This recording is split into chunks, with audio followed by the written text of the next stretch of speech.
Hello and welcome back to the Atma podcast, where we give you the tips, tools, and strategies you need to be successful. My name is Brian, and I'll be your host today. And today I have some special guests with me. They are obviously prettier than me. I would like to introduce our interns. So go ahead and introduce yourselves. Hi, I'm Ivy. I'm an intern for Atma, and I'm currently a junior in high school. And I'm Bree, and I'm a content writing intern here at Atma, and I'm a student at the University of Texas at Austin. Man, we got some big headways here, as you can tell. What we're going to be talking about today, and I'm most likely going to keep the camera on you ladies most of the journey, but what we're going to talk about today is marketing to Gen Z.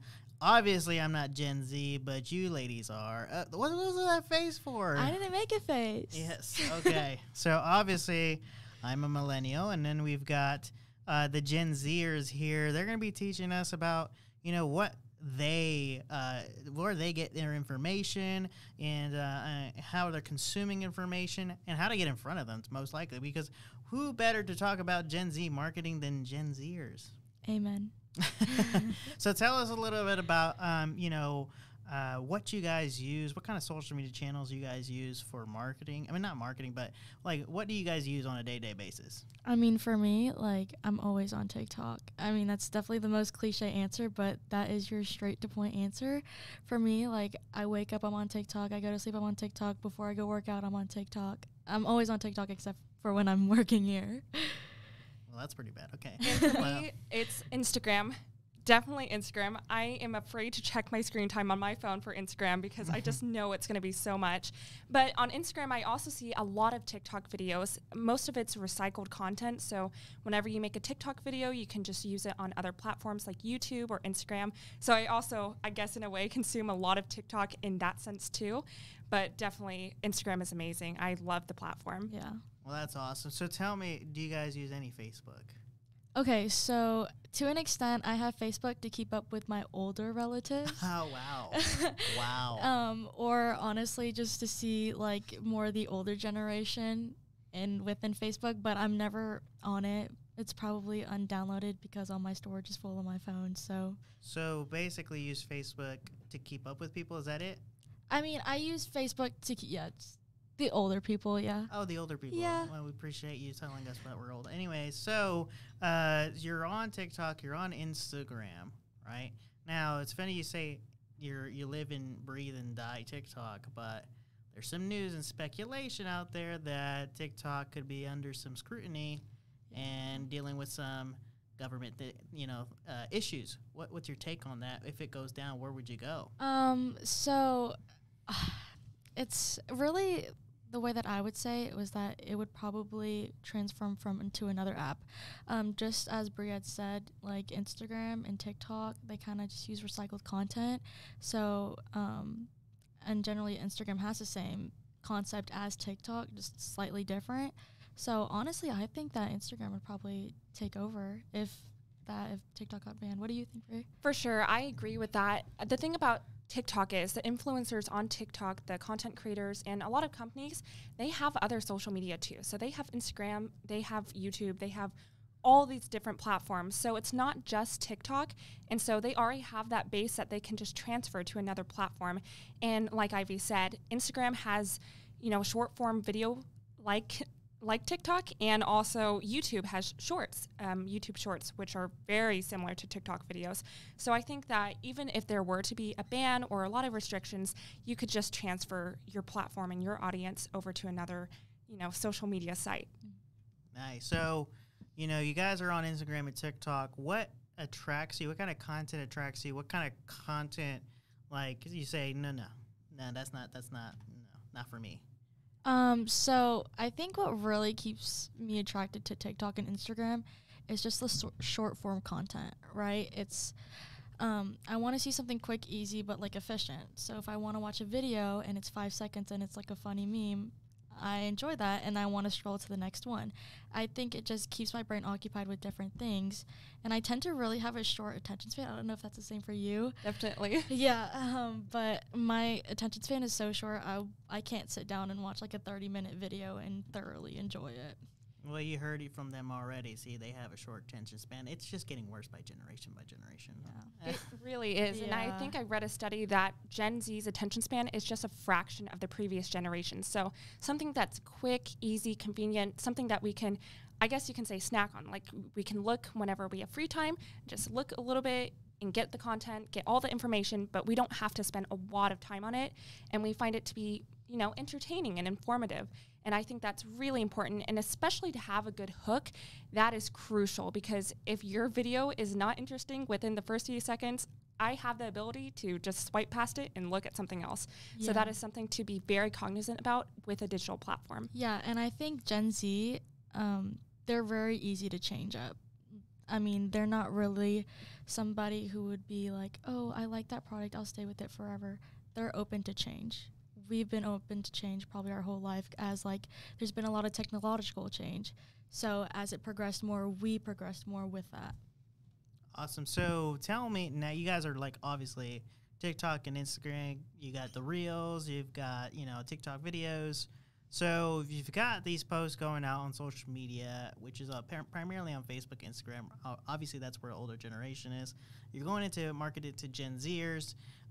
What does that look like? There's a lot of videos happening. I mean, what do you guys think of, like, you know, what is it going to take for a business to be on TikTok and Instagram in today's age? I think one thing to really keep track of is the trends. I believe that especially if you're like an older company and you're not really immersed in Gen Z, I think you should probably hire somebody who's part of Gen Z. Even if they're not even on like your marketing team or your social media team, it's good to have somebody around who's still in Gen Z to let you know what the new trend is. Because on TikTok, there's about 5 different trends in a month, and it's really rapid. So it's hard to keep up with if you're not already immersed in it. Exactly. I agree with that. And I would also say that go on the For You page on TikTok. There's a bunch of videos that are trending, popular, you know, stuff that relates to the content that you're putting out, and see what's trending on there. Talk to people in Gen Z, see what they like, and really read the news, see what's happening within Gen Z, what the trends are just within the generation as a whole, and just understand us a lot. I feel like that is very, very crucial to do, because if you're doing something that is an old trend, it's kind of a turnoff, honestly. And you just really need to stay up to date with what's going on in the media cycle. Well, if you're listening to this right now, I don't want you to feel bad, because I don't even know what these trends are. So that's why I have my interns here to help me out with this. But so basically, you guys, so TikTok is primarily video. And here's the thing about video, right? And doing these trends, they're kind of on the spot, right? So do businesses kind of, you know, when they expect to hire a digital marketing company, you know, a lot of the stuff that they're thinking, okay, we got to be cost affordable. You know, you think about all these videos that we're going to have to produce. That's going to be that's basically having a video. I mean, we talked about that. Ivy, by the way, before we even talked about TikTok, I got ridiculed as a millennial about my strategy with TikTok. I mean, man, Gen Zs, you talk about hardship, man. They are hard on you. But basically, you need a on staff videographer to get these trends. Am I right? Yes, you do. And I think the good thing about TikTok is that nobody really cares for quality. I mean, a simple iPhone will do just fine. So a lot of technology is necessarily like just not needed when it comes to TikTok. I would say the same thing. The thing about TikTok is you can just film that on your phone. You don't need like super fancy equipment. A lot of the TikToks that I see that I like, they aren't the highest quality, but they're funny, they're relatable, and they're easy to digest. Yeah. They aren't something that is, you know, super high quality Hollywood style movie, but they're just very fun and easygoing, I would say. So that brings me up another point. That's like great. That's actually a great topic. You guys talk about the quality of content, right? Because when you're dealing with even older generation than millennials, right? They're accustomed to this.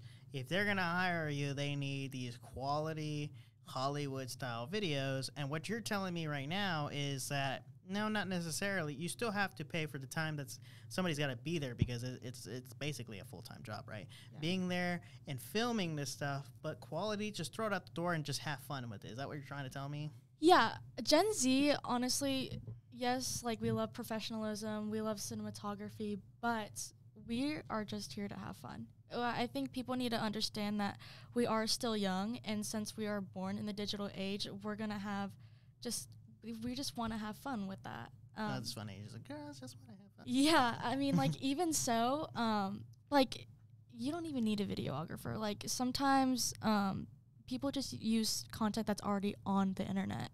Like, let's say you want to do a meme, right? And then there's already just, like, a picture, and then you can relay off that. And it's, like, I think that's one of the cool things about TikTok is you don't have to always create your own content. Yeah, you just got to be careful, though. Yes. Okay, because we had this conversation about your memes. And one thing about when businesses, when they're doing TikTok, is that they can't use copyrighted material, right? So they can't, we can't be doing a famous song for a business account because it would be flagged, right? Yeah. So on TikTok, yes, there are licensed songs that have like the album cover that have the copyrights to the artist, but there are a lot of, I would like to call them audios, where the sounds or the music is like altered to where it's either sped up or it's just on a different name under a different track, so it's not necessarily licensed. So businesses, I believe, will still be able to use that. Yes, and they have remixes of songs on there, and they go viral. Those songs trend so much, especially within our generation. And on TikTok, there's a feature called a Stitch, I believe, and that's where you can take a short piece of content from another user and then add on to that with your own content. And those are very popular, and people become very successful by doing those, and they can make it unique and they can make it curated to their own content. Yeah, so once again, though, like, just so I'm clear to my viewers here, you need to do your research on what kind of music you're going to use for your TikTok videos before you start doing TikTok videos, because the last thing you want to do is go viral, and the next thing you know, you're getting a letter in the mail or somebody delivering you a letter saying, hey, you got to stop cease and desist, right?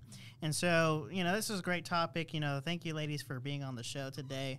We're going to be doing a series of Gen Z and how to market to you ladies. So I'm interested, and I'm sure everyone is interested of what's going on. What's like dissecting your train of thought here and figuring out how to market to you ladies. And then eventually you ladies will do your own little podcast throughout this series. And I won't even be on here, so I won't even know what kind of content they're doing, but it's kind of scary. But thank you, ladies, for being here.